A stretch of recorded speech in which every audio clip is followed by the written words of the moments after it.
Hello बच्चों, कैसे हैं आप लोग? ठीक ठाक हैं? चलिए, मैं सीए संतोष पांडे।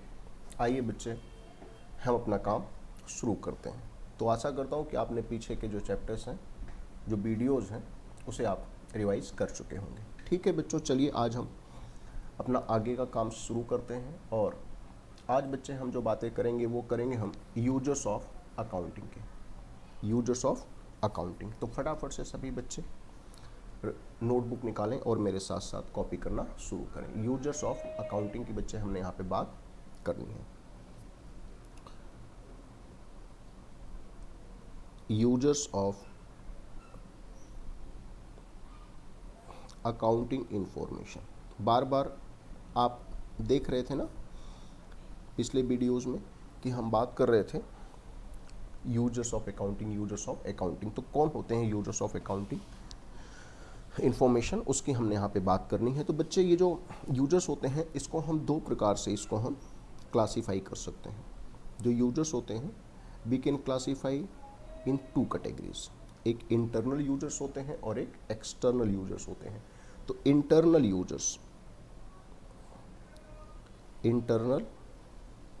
यूजर्स और एक है बच्चे एक्सटर्नल यूजर्स। इंटरनल यूजर्स कौन कौन होते हैं? एक तो बच्चे ऑनर ही होता है।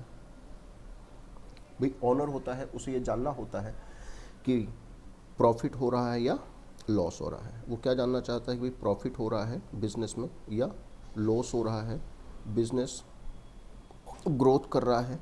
ये सब बातें एक ओनर को जाननी होती हैं। दूसरा मैनेजमेंट ये सब बिजनेस के अंदर के लोग हैं। मैनेजमेंट जानना चाहता है कि भाई बिजनेस की बातें कैसी हैं, बिजनेस कैसा चल रहा है, जिससे कि वो फ्यूचर डिसीजन मेकिंग कर सके। फ्यूचर डिसीजन मेकिंग कर सके कि फ्यूचर में क्या करना है, कैसे करना है। और बच्चे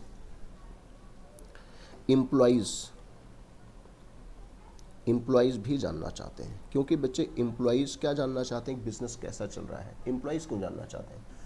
क्योंकि बच्चे कई बार जो एम्प्लॉयज़ को मिलने वाले बेनिफिट्स होते हैं वो डायरेक्टली लिंक्ड होते हैं फर्म से या बिजनेस से। जैसे अगर प्रॉफिट बढ़ेगा तो एम्प्लॉयज़ की या वर्कर की सैलरी भी बढ़ेगी, उन्हें बोनस भी ज़्यादा मिलेगा, है ना। तो ये सारी बातें बच्चे जो है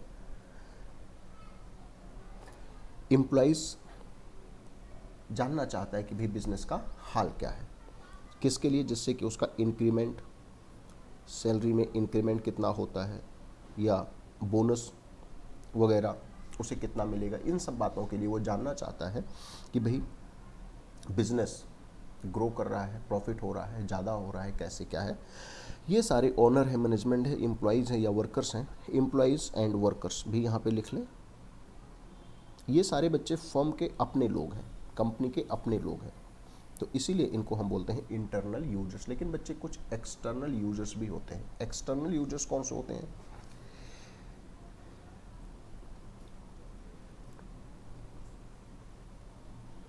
ये बैंक्स होते हैं, banks and financial institution. Banks and financial institutions होते हैं। ये बच्चे जानना चाहते हैं कि बिजनेस का हाल क्या है, बिजनेस की पोजीशन क्या है, बिजनेस प्रॉफिट अर्न कर रहा है, कहीं उसे लॉस तो नहीं हो रहा है। क्यों? क्योंकि बच्चे इन्होंने ना पैसा उधार दे रखा है, इन्होंने लोन दे रखा है बिजनेस को। तो ये जानना चाहते हैं कि उसकी पोजीशन क्या है, सोल्वेंसी पोजीशन क्या है। मतलब सोल्वेंसी पोजीशन का मतलब कि समय आने पर क्या ये पैसा लौटा पाएगा बिजनेस, क्या ये ब्याज देता रहेगा, क्या ये इस स्थिति में है, सॉल्वेंट है कि हमारे पैसे को कल को लौटा पाएगा। इसके बाद बच्चे बात आती है इन्वेस्टर्स। बच्चे इन्वेस्टर्स कौन होते हैं? इन्वेस्टर्स वे लोग होते हैं जो अपना मेहनत का कमाया गया पैसा किसी दूसरे के बिजनेस में इन्वेस्ट करते हैं कि ये लो हमारा पैसा, आप इससे बिजनेस करो, जो भी मुनाफा होगा थोड़ा पैसा आप हमें भी देना। तो एक बिजनेस एक इन्वेस्टर ये जानना चाहता है कि जिस बिजनेस में, जिस फर्म में, जिस ऑर्गेनाइजेशन में अपना पैसा इन्वेस्ट कर रहा है, क्या वो पैसा वहाँ सेफ है, क्या उसे उस पैसे पे रिटर्न ठीक ठाक मिल पाएगा, कहीं उसका पैसा डूब तो नहीं जाएगा। तो इन्वेस्टर जो होता है वो भी जो बिजनेस होता है उसकी जानकारी रखना चाहता है कि बिजनेस की पोजीशन क्या है, उसकी प्रॉफिट अर्निंग कैपेसिटी क्या है। इन बातों को ध्यान में रख के कोई डिसाइड करता है कि किस फर्म में उसे इन्वेस्ट करना है या किस फर्म में उसे इन्वेस्ट नहीं करना है। उसके बाद बच्चे क्रेडिटर्स। क्रेडिटर्स कौन होते हैं सर? बच्चे क्रेडिटर्स वे लोग होते हैं जिनसे हम अपना माल खरीद करके लाते हैं। जैसे मान लो हमारी परचून की दुकान है, तो हम गेहूं चावल चीनी जहाँ से खरीद करके लाते होंगे, तो ज़रूरी तो नहीं है कि हम हमेशा नगद ही लाते हो। कई बार हम उनसे उधार भी लाते हैं और उनको बोलते हैं कि ठीक है 15 दिन के बाद पैसे दे देंगे, तो उन्हें हम बोलते हैं क्रेडिटर। क्रेडिटर बच्चे क्या करते हैं कि ये भी हमारे बिजनेस में ध्यान रखते हैं कि जो व्यक्ति हमसे पैसे, ये जो बिजनेस है जो पैसा दिए बिना हमारा सामान लेकर के गया है खरीद करके, क्या मौका आने पर ये पैसे लौटाने की स्थिति में है, क्या पैसा वो लौटा पाएगा, तो वो भी बच्चे हमारे बिजनेस पे नज़र रखते हैं। और आपको बताया था कि बच्चे जो गवर्नमेंट होती है वो भी हमारे बिजनेस पे नज़र रखती है, क्योंकि गवर्नमेंट को ही बच्चे टैक्स वगैरह चाहिए होता है, तो इसलिए वो भी नज़र रखती है कि हमारा प्रॉफिट जो है वो बढ़ रहा है या घट रहा है, हमारा बिजनेस किस दिशा में जा रहा है। और तो और बच्चे जो कंज्यूमर होते हैं ना, कंज्यूमर भी बिजनेस पे नज़र रखते हैं। क्यों? कंज्यूमर बिजनेस पर नज़र रख करके क्या कर लेगा बच्चे? कंज्यूमर क्या करेगा बच्चे? कंज्यूमर ये चाहता है कि जो कॉस्ट ऑफ प्रोडक्शन है, मतलब जो कंपनी सामान बना रही है उसकी जो कॉस्ट ऑफ प्रोडक्शन है ना, वो बच्चे लो हो, वो कम हो, वो डिक्रीज हो। क्योंकि अगर कॉस्ट ऑफ प्रोडक्शन कम आएगी तो जो प्राइस ऑफ प्रोडक्ट होगा वो भी क्या होगा? कम होगा।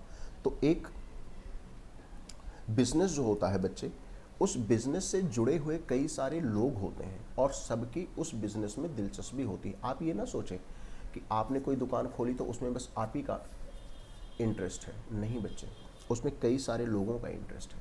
उसमें आपका तो इंटरेस्ट ही है, लेकिन बच्चे उसमें मैनेजमेंट का भी इंटरेस्ट है जो उस बिज़नेस को चला रहे हैं, क्योंकि उसी के बेसिस पे वो फ्यूचर में क्या करना है क्या नहीं करना डिसीजन लेंगे। उसमें बच्चे जो आपके दुकान में काम कर रहे हैं लोग, उनका भी इंटरेस्ट है, क्योंकि उसी से बच्चे उनकी सैलरी बढ़ेगी या उसी से उनका बोनस डिसाइड होगा। तो ये सब उनका भी इंटरेस्ट होता है बिजनेस में, वो भी ध्यान रखते हैं। इन्हें हम बोलते हैं इंटरनल यूजर्स। लेकिन बच्चे कुछ बाहरी लोग भी होते हैं जिनका हमारे बिजनेस से कहीं ना कहीं लिंक होता है, जैसे कि जिन्होंने हमें पैसा उधार दिया है, बैंक या फाइनेंशियल इंस्टीट्यूशन ने, ये भी नज़र रखते हैं कि भाई हमारा बिजनेस क्या इस स्थिति में है कि मौका आने पे उनका पैसा लौटा पाएगा। या इन्वेस्टर्स, क्रेडिटर्स, गवर्नमेंट या कंज्यूमर्स, ये सारे बच्चे यूजर्स ऑफ अकाउंटिंग इंफॉर्मेशन है। मतलब ये सारे लोग वो हैं जो कि हमारी जो बिजनेस की बातें होती हैं उस पर ये लोग नज़र रखते हैं, और ये सब भी कहीं ना कहीं हमारे बिजनेस पे ध्यान रख करके रखते हैं कि भाई हमारा बिजनेस किस हाल में चल रहा है। अब बच्चे हम चलते हैं आगे और देखते हैं क्या है। पहले आप लोग फटाफट इतना सा कॉपी करें, उसके बाद हम आगे चलें, क्योंकि बच्चे ध्यान रखें कि जितनी बातें आपको करा रहा हूँ इसमें आपने सारी बातों को बहुत अच्छे से सीखना है। फटाफट से एक बार इसे कॉपी करें, फिर हम आगे अपना चल रहे हैं फास्ट।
चलिए बच्चों, आप लोगों ने कॉपी कर लिया होगा।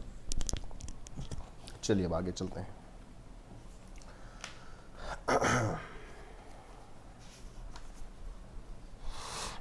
बच्चों, क्या आप लोगों को याद है कि एक बार हमने प्रोसेस ऑफ अकाउंटिंग के बारे में बात करी थी और उसका हमने एक छोटा सा कोड सीखा था, IMRCSAC। मेरे साथ बोलो सभी, IMRCSAC, IMRCSAC। तो अब बच्चे उसी कोड को एक बार दोबारा से याद रखना है और चलिए हम चलते हैं आगे। पहले बताइए क्या हमने कोड सीखा था।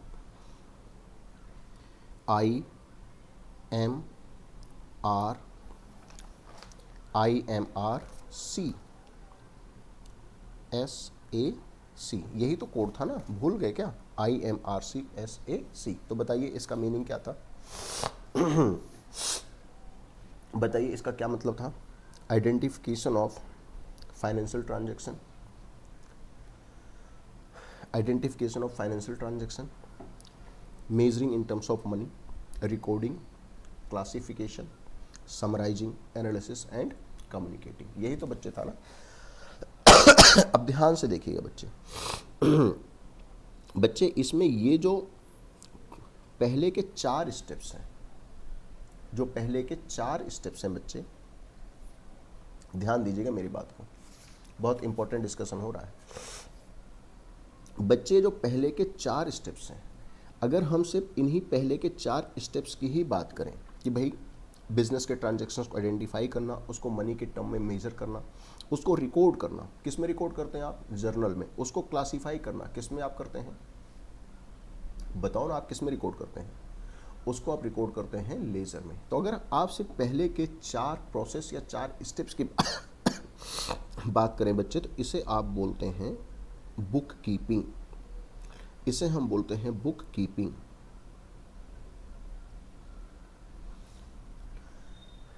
बुक कीपिंग बोलते हैं, ठीक है बच्चे। और अगर आप बात करते हैं, बाकी चीज़ों की, जो समराइजिंग है, जो एनालिसिस है और जो कम्युनिकेटिंग है, अगर आप इसकी बात करते हैं बच्चे, अगर आप इसकी बात करते हैं, किसकी? समराइजिंग, एनालिसिस एंड कम्युनिकेटिंग, तो बच्चे इसको हम बोलते हैं अकाउंटिंग। ध्यान दीजिएगा, ध्यान दीजिएगा। थोड़ा सा अब हम डिटेल में जा रहे हैं, थोड़ा सा हम गहराई में चल रहे हैं बच्चे। बच्चों ध्यान दीजिएगा, वैसे तो सारा अकाउंटिंग ही है, वैसे तो सारा अकाउंटिंग है, ठीक है ना। लेकिन बच्चे अब थोड़ा सा हम और डिटेल में जा रहे हैं और अब उसको थोड़ा सा और गहराई में हम झांक करके देखने की कोशिश कर रहे हैं। थोड़ा सा हम उसे और डिटेल में देखने की कोशिश कर रहे हैं। अब हम क्या कह रहे हैं कि जो पहले 4 स्टेप्स हैं इसे हम बुक कीपिंग का नाम देते हैं और बाकी के जो 3 स्टेप्स हैं उसे हम अकाउंटिंग का नाम देते हैं। तो बात निकल कर के आती है भाई बुक कीपिंग और अकाउंटिंग में डिफरेंस क्या है। तो बच्चे ध्यान दीजिएगा, बुक कीपिंग, देखो नाम से ही क्या पता लग रहा है, बुक कीपिंग मतलब बुक बनाने वाला, बुक बनाने वाला, बुक मतलब रजिस्टर मेंटेन करने वाला, रिकॉर्डिंग करने वाला। तो बुक कीपिंग और दूसरा है अकाउंटिंग। तो ये बहुत ज़्यादा अच्छे से आपने देखना है कि भाई बुक कीपिंग क्या है और अकाउंटिंग क्या है। तो जो बच्चे फर्स्ट 4 स्टेप्स हैं उन्हें हम बुक कीपिंग पुकारते हैं और बाकी के हम स्टेप्स को हम अकाउंटिंग बोलते हैं। वैसे तो सभी कुछ अकाउंटिंग ही है, लेकिन हम थोड़ा यहाँ डिटेल में हम जानने की कोशिश कर रहे हैं। तो बुक कीपिंग मेनली बच्चे किससे संबंध रखता है? बुक कीपिंग किसकी बात करता है बच्चे? रिकॉर्डिंग की बात करता है। ये रिकॉर्डिंग एंड क्लासिफिकेशन की बात करता है। ये रिकॉर्डिंग एंड क्लासिफिकेशन की बात करता है, ठीक है ना। और ये किसकी बात करता है? ये समराइजिंग, एनालिसिस एंड कम्युनिकेटिंग की बात करता है। ये बात करता है समराइजिंग एंड एनालिसिस की। बच्चे जो रिकॉर्डिंग होती है ये एक लोअर लेवल का काम होता है और ये जो आमतौर से जो क्लर्क वगैरह होते हैं, छोटे लेवल पे होते हैं, वो लोग ये काम कर पाते हैं। जबकि ये बच्चे जो होता है ये एक हायर लेवल का काम होता है, और ये जो समराइजिंग या एनालिसिस का काम करते हैं, ये आमतौर से बच्चे जो हायर पोजीशन पे होते हैं, जो चार्टर्ड अकाउंटेंट वगैरह होते हैं, वो लोग ये काम करते हैं। इसमें बच्चे कोई स्पेशल स्किल नॉट रिक्वायर्ड, इसमें कोई स्पेशल स्किल की रिक्वायरमेंट नहीं होती। ऑफ कोर्स कोई भी काम करने के लिए नॉलेज आपको चाहिए, स्किल चाहिए, लेकिन बहुत ज़्यादा इसमें स्किल्ड आप हो ऐसी कोई ज़रूरत नहीं है। जबकि यहाँ पे बच्चे highly specialised skill is required, highly specialised skill required. यहाँ पे तो बच्चे आपको बहुत ज़्यादा बड़े लेवल की स्किल की ज़रूरत होगी। भाई आप यहाँ पे सारा कुछ उसका बिजनेस का निचोड़ निकाल रहे हैं, समराइज कर रहे हैं, trading and profit and loss account बना रहे हैं, प्रॉफिट कितना है, बैलेंस शीट बना रहे हैं, एनालाइज कर रहे हैं कि बिजनेस का क्या हाल है, कम्युनिकेट कर रहे हैं बच्चे। इसमें जो है आपको हाई स्किल की ज़रूरत यहाँ पे पड़ती है। हम बात कर रहे हैं बुक कीपिंग और अकाउंटिंग के बच्चे हम बात कर रहे हैं। ये बच्चे एक रूटीन होता है, ये रूटीन का काम होता है, मतलब ये डेली काम करते हैं। लेकिन बच्चे ये रूटीन काम नहीं होता, ये एनालिटिकल होता है। एनालिटिकल मतलब ये तो रोज आए वही अपना वही लिखा पड़ी, वही रोज एक जैसा ही जैसा आप काम कर रहे हैं। जबकि यहाँ पे बच्चे आपको हर बार आपको एनालाइज करना पड़ता है, हर बार आपको यहाँ पे अपना दिमाग लगाना पड़ता है। वैसे तो काफ़ी सारे पॉइंट हो चुके हैं, लेकिन अगर आप लिखना चाहें तो इसको बच्चे हम बोलते हैं प्राइमरी स्टेज, इसको हम बोलते हैं प्राइमरी स्टेज, और इसको बोलते हैं सेकेंड स्टेज। प्राइमरी क्यों? क्योंकि पहले बच्चे जर्नल लेजर ही बनेगा, उसके बाद में समराइज होगा, उसके बाद में प्रॉफिट एंड लॉस अकाउंट बनेगा। तो ये बच्चे कुछ आपको ध्यान रखना है इसमें कि अकाउंटिंग क्या है और बुक कीपिंग क्या है। तो ये जो है आपको बहुत अच्छे से समझ आना चाहिए। अगर कोई कहता है कि मैं बुक कीपिंग करता हूँ, तो समझ लेना कि वो बच्चे जो है जर्नल बनाने या लेजर बनाने तक का ही वो काम करता है। अगर कोई कहता है कि मैं अकाउंटिंग करता हूँ, तो इसका मतलब है कि वो क्या कर रहा है, वो बच्चे थोड़ा सा अपर लेवल का काम कर रहा है, जो कि आमतौर से चार्टर्ड अकाउंटेंट वगैरह करते हैं। ठीक है बच्चों, तो ध्यान रखना ये एक इम्पोर्टेंट एक कॉन्सेप्ट है बुक कीपिंग का एंड अकाउंटिंग का। अब बच्चे यहीं पे मैं आपको एक और बात बताना चाहता हूँ, यहीं पे ही बता देता हूँ, इसी पेज पे ही आपको एक और बात बता देता हूँ जो कि आपको बहुत अच्छे से क्लियर होना चाहिए। बच्चे यहीं पे एक और बात मैं आपको बताऊँगा। बच्चे एक होता है, 3 शब्द के बारे में आपको यहाँ पे बात बताऊँगा, 3 शब्दों के बारे में आपको यहाँ पे बात बताऊँगा।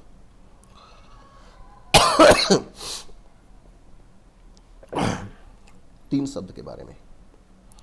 एक तो मैं आपको बात बताऊंगा, ध्यान दीजिएगा, इसमें थोड़ा कंफ्यूजन रहती है बच्चों को।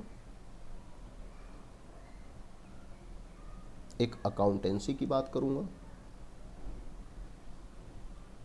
एक अकाउंटिंग की बात करूंगा, और एक अकाउंट की बात करूंगा।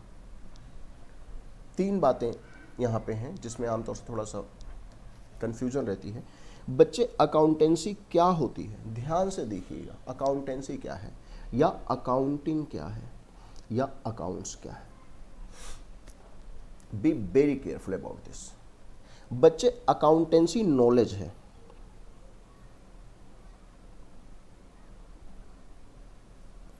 नॉलेज है। जैसे जो मैं आपको सिखा रहा हूं, तो मैं आपको क्या दे रहा हूं, नॉलेज दे रहा हूं। अकाउंटेंसी क्या है, नॉलेज है। अकाउंटिंग क्या है, इस नॉलेज को आप अप्लाई कर रहे हैं, इसी नॉलेज को आप अप्लाई कर रहे हैं।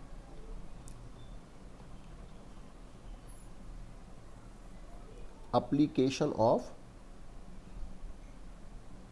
नॉलेज। अकाउंटेंसी क्या है, नॉलेज है। आपको मैं अकाउंटेंसी सिखा रहा हूं, मतलब अकाउंट्स के रूल्स क्या हैं, कॉन्सेप्ट्स क्या हैं, प्रिंसिपल्स क्या है, वो मैं आपको सिखा रहा हूँ। मतलब मैं आपको नॉलेज दे रहा हूँ। जब उस नॉलेज को जो मैं आपको दे रहा हूँ, जब उस नॉलेज का आप यूज करते हैं, एप्लीकेशन करते हैं, मतलब जब आप रिकॉर्डिंग करते हैं, जब आप लेज़र या जर्नल बनाते हैं, भाई जो नॉलेज दे रहा हूं उसी के हिसाब से हम जर्नल या लेज़र या ट्रेडिंग या प्रॉफिट एंड लॉस अकाउंट बनाएंगे। तो जब आप वो जर्नल बना रहे होंगे, जब आप लेज़र बना रहे होंगे, तो किन बातों का ध्यान रख रहे होंगे? कुछ बातों का जो कि हमें सीखना है। तो जो हम सीख रहे हैं, दैट नॉलेज इज अकाउंटेंसी। जब उस नॉलेज को भी अप्लाई और एक्चुअल में जब हम करते हैं काम, जब हम जर्नल बनाते हैं, लिखते हैं, जब हम लेज़र लिखते हैं, जब हम trading and profit and loss account बनाते हैं, जब हम बैलेंस शीट बनाते हैं, तो जब हम बना रहे होते हैं तो उसको हम बोलते हैं अकाउंटिंग। समझ आ रही बात? तो बड़ी क्या चीज है? बड़ी चीज नॉलेज है, अकाउंटेंसी है। उस नॉलेज को जब आप इस्तेमाल करते हैं, अप्लाई करते हैं, तो वो अकाउंटिंग है। अकाउंट्स क्या है? अकाउंट तो बच्चे कलेक्शन ऑफ इंडिविजुअल रिकॉर्ड्स है। कलेक्शन ऑफ इंडिविजुअल रिकॉर्ड है। आपने सुना होगा आपके पापा का बैंक में अकाउंट होता होगा, तो आपके पापा का बैंक में अकाउंट है, सबके पापा का होता है, राम का होता है, श्याम का होता है। तो इसका मतलब क्या है? Collection of individual records. आपके पापा जितने बार साल में पैसे जमा करते हैं या निकालते हैं, वो सब बच्चे एक जगह लिखा जाता है। आपके पापा ने जितनी जितनी बार पैसे जमा करे वो यहाँ पे लिखा जाता है, और जितनी बार निकाले वो भी उसी में लिखा जाता है। तो वो जहाँ लिखा जाता है, जिस रजिस्टर में लिखा जाता है, जिस पन्ने पर लिखा जाता है, उस पेज को हम बोलते हैं अकाउंट। ऐसे ही किसी दूसरे व्यक्ति का भी एक पेज पे लिखा जाता होगा, उसने कितने पैसे जमा करे, कितने पैसे निकाले, उसे क्या बोलते हैं? अकाउंट। मतलब कलेक्शन ऑफ इंडिविजुअल रिकॉर्ड्स। एक व्यक्ति के सारे लेन देनों का रिकॉर्ड एक जगह होगा, अकाउंट। ठीक है? तो अकाउंटेंसी क्या है? नॉलेज है, रूल्स हैं, प्रिंसिपल्स हैं।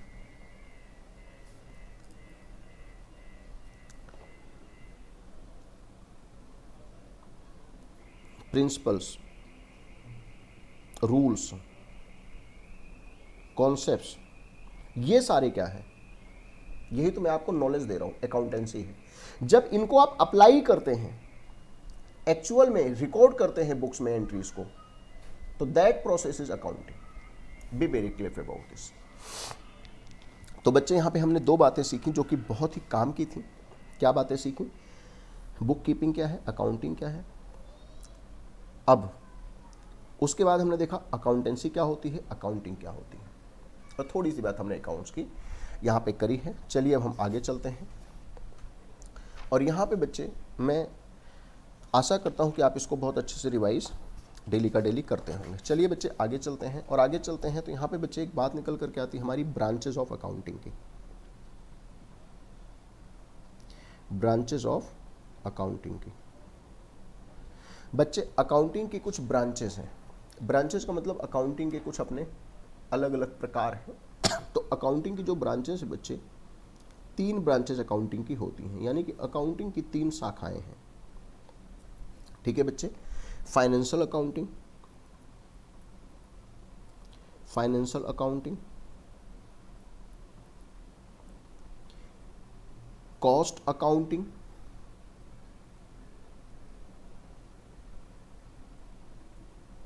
और यहां पे है बच्चे management accounting.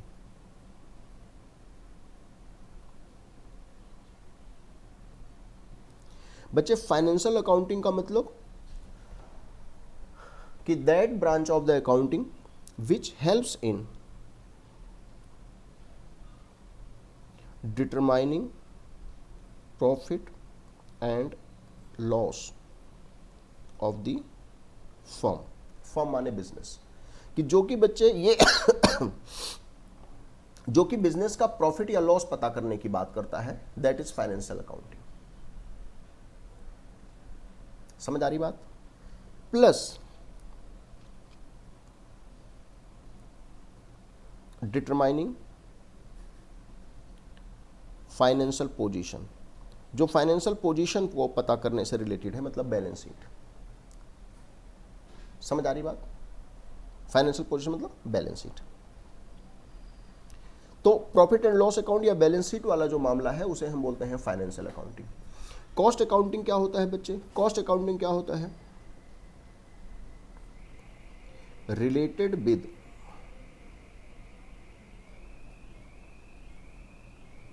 Determining the cost of any product.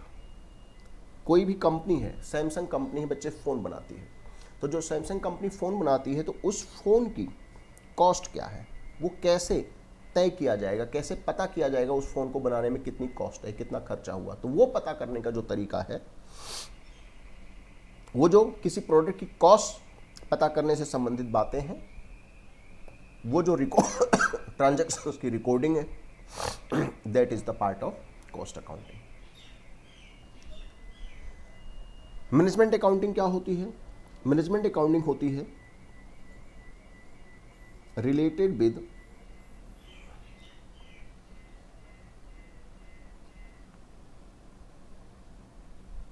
Decision making. Management का क्या काम होता है बच्चे? मैनेजमेंट का काम होता है बिजनेस के लिए डिसीजन मेकिंग करना। तो मैनेजमेंट को जो भी इंफॉर्मेशन मिलती हैं, उन इंफॉर्मेशन के बेसिस पे वो बच्चे डिसीजन लेता है बिजनेस से रिलेटेड कि फ्यूचर में क्या कोर्स ऑफ एक्शन रहने वाला है, नई नई पॉलिसीज बनाता है। तो मैनेजमेंट अकाउंटिंग क्या होता है? Related with decision making. तो वो डिसीजन मेकिंग से संबंधित काम करता है। तो 3 ब्रांचेस अकाउंट्स की होती हैं, फाइनेंशियल अकाउंटिंग, कॉस्ट अकाउंटिंग और management accounting. Financial accounting, cost accounting और मैनेजमेंट अकाउंटिंग, बहुत अच्छे से इसको आपने ध्यान रखना है। फटाफट से इसे कॉपी करें आप।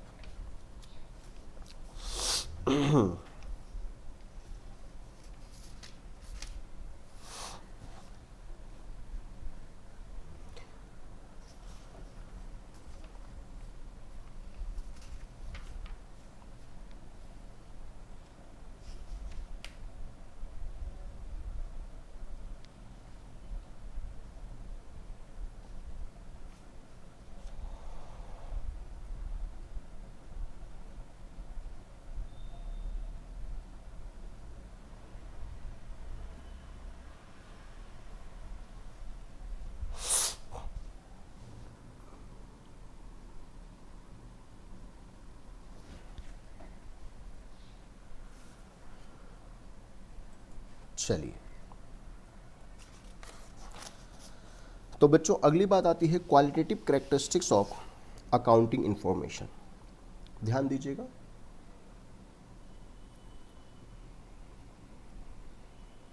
Qualitative characteristics of accounting information. बच्चे जो भी अकाउंटिंग इंफॉर्मेशन होती हैं हमारी, उनकी कुछ क्वालिटेटिव कैरेक्टरिस्टिक्स भी होती हैं।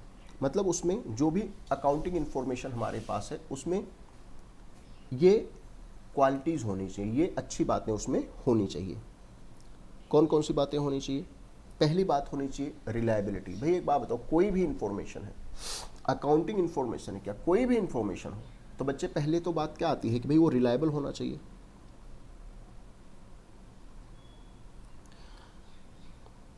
भाई कोई भी बात हो, कोई भी इंफॉर्मेशन हो तो रिलायबल तो हो ना, तभी तो उसके बेसिस पे आप आगे कोई काम कर सकते हैं।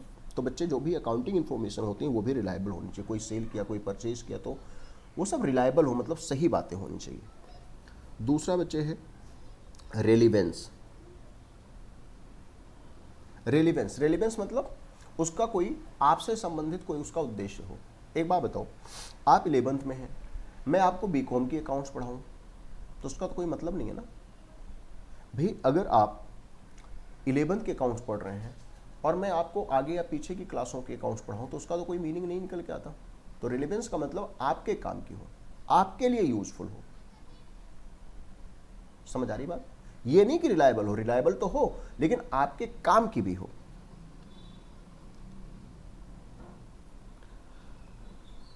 Under understandable.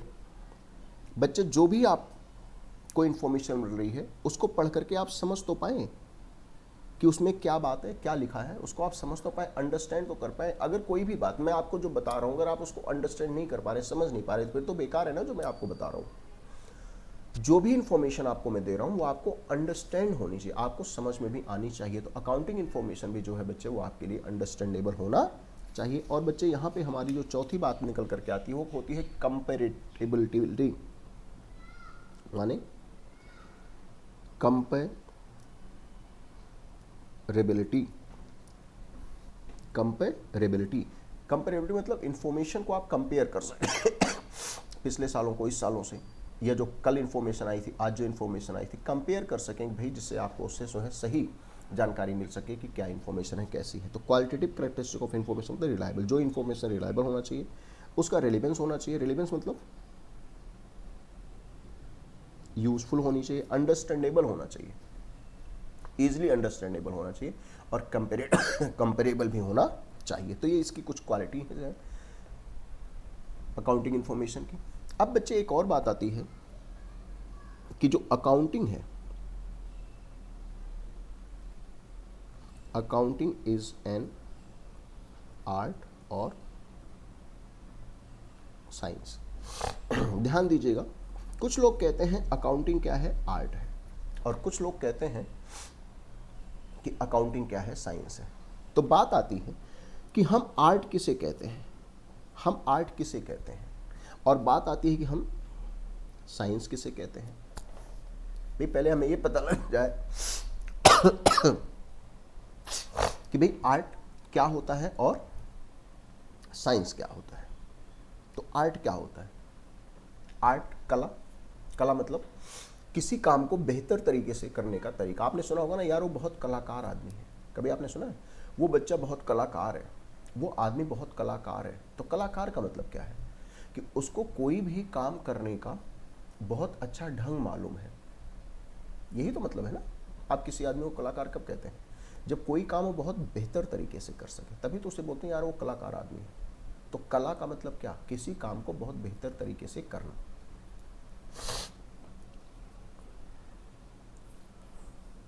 Art is a technique of doing something. Art is a technique of doing something to get desired result. Art एक ऐसी टेक्निक है जिसमें हम कुछ काम करते हैं, और किस लिए काम करते हैं बच्चे, to get the desired result, जिससे हम अपना जो ऑब्जेक्टिव है वो हम प्राप्त कर सकें। साइंस क्या होता है,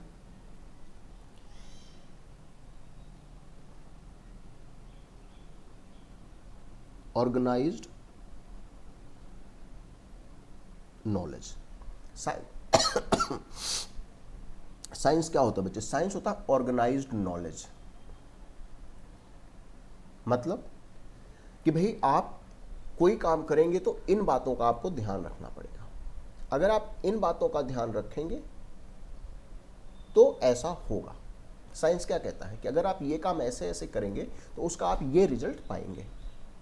साइंस ये कहता है ना, मतलब एक ऑर्गेनाइज्ड नॉलेज है वो, एक क्या है बच्चे, वो ऑर्गेनाइज्ड नॉलेज है। मतलब बेस्ड ऑन सम प्रिंसिपल, मतलब ये जो नॉलेज है ये कुछ प्रिंसिपल पर बेस्ड है कि अगर आप ऐसा ऐसा करेंगे तो आपको ये रिजल्ट अचीव होगा। तो बच्चे यहाँ पे हम देखते हैं अकाउंट्स में कि हमारे कुछ क्या हैं, प्रिंसिपल्स भी होते हैं जो कि हम सीखेंगे, कुछ हमारे रूल्स भी होते हैं, कुछ हमारे कॉन्सेप्ट्स भी होते हैं। यानी कि बच्चे हमारे पास कुछ प्रिंसिपल्स हैं, कुछ रूल्स हैं, कुछ कॉन्सेप्ट्स हैं जिसको हम फॉलो करते हैं। और ये बच्चे मैं और आप ही नहीं फॉलो करते, ये सभी फॉलो करते हैं। ये एक ऑर्गेनाइज्ड नॉलेज है, इसीलिए हम, चूंकि अकाउंट्स में ऐसा करते हैं, इसीलिए हम इसे बोलते हैं साइंस। दूसरी तरफ बच्चे बात आती है आर्ट क्यों है। तो बच्चे हम यहाँ पे जो रिकॉर्डिंग करते हैं, यहाँ पे हम जो क्लासिफिकेशन करते हैं, मतलब जो जर्नल बनाते हैं, जो लेजर हम बनाते हैं, वो सारी बातें बच्चे वो सारी बातें हम जिस तरीके से करते हैं, जिस सुंदरता के साथ उसे हम करते हैं, जिस टेक्निक के साथ हम उसे करते हैं, जिस तरीके से हम उसे करते हैं, जर्नल बनाने का काम, लेजर बनाने का काम, उसे बच्चे हम बोलते हैं आर्ट। तो अकाउंटिंग आर्ट भी है, क्योंकि हम कुछ टेक्निक फॉलो करते हैं जिससे कि हम अपना कोई रिजल्ट, डिजायर्ड रिजल्ट प्राप्त कर सकें, जर्नल या लेजर के द्वारा, रिकॉर्डिंग क्लासिफिकेशन के द्वारा। साइंस ऑर्गेनाइज नॉलेज है, मतलब अकाउंट्स के प्रिंसिपल्स और रूल्स हैं। तो साइंस बच्चे दोनों है। साइंस बच्चे क्या है? बोथ। आप ये नहीं कह सकते कि अकाउंट सिर्फ आर्ट है, अकाउंट ये सिर्फ साइंस है, बल्कि अकाउंट्स क्या है? बोथ। तो बच्चों आज हमने क्या क्या बातें करी, जरा मुझे बताएं। आज हमने कहाँ से शुरुआत करी थी? यहाँ से शुरुआत करी थी। बुक कीपिंग क्या होता है और अकाउंटिंग क्या होता है। फिर हमने देखा था अकाउंटेंसी क्या है, अकाउंटिंग क्या है। अकाउंटेंसी नॉलेज है, उस नॉलेज को जब अप्लाई करते हैं तो अकाउंटिंग है। अकाउंट्स क्या होता है? कलेक्शन ऑफ रिकॉर्ड्स होता है। फिर हमने देखा था branches of accounting, financial accounting, cost accounting, management accounting. और फिर हमने देखा qualitative characteristics of accounting, reliability, understandability, relevancy and comparativity. फिर हमने देखा कि अकाउंटिंग आर्ट है या साइंस है, क्योंकि हम किसी एक निश्चित तरीके से रिकॉर्डिंग करते हैं, इसलिए वो आर्ट भी है। और उस रिकॉर्डिंग को करते समय हम बच्चे कुछ प्रिंसिपल्स, कुछ रूल्स, कुछ कॉन्सेप्ट्स को फॉलो करते हैं, यानी एक ऑर्गेनाइज नॉलेज को हम यूज करते हैं, इसलिए वो साइंस भी है। तो इतनी बातें बच्चे आज हमने सीखी हैं। तो मैं आशा करता हूँ कि आप लोगों को ये बातें जो हैं समझ में आई होंगी। आप लोग इसको रिवाइज करते रहें, ठीक है? तो ठीक है बच्चों, आज की क्लास यहाँ पे समाप्त। सभी बच्चों को tata bye bye, see you. ठीक है बच्चों।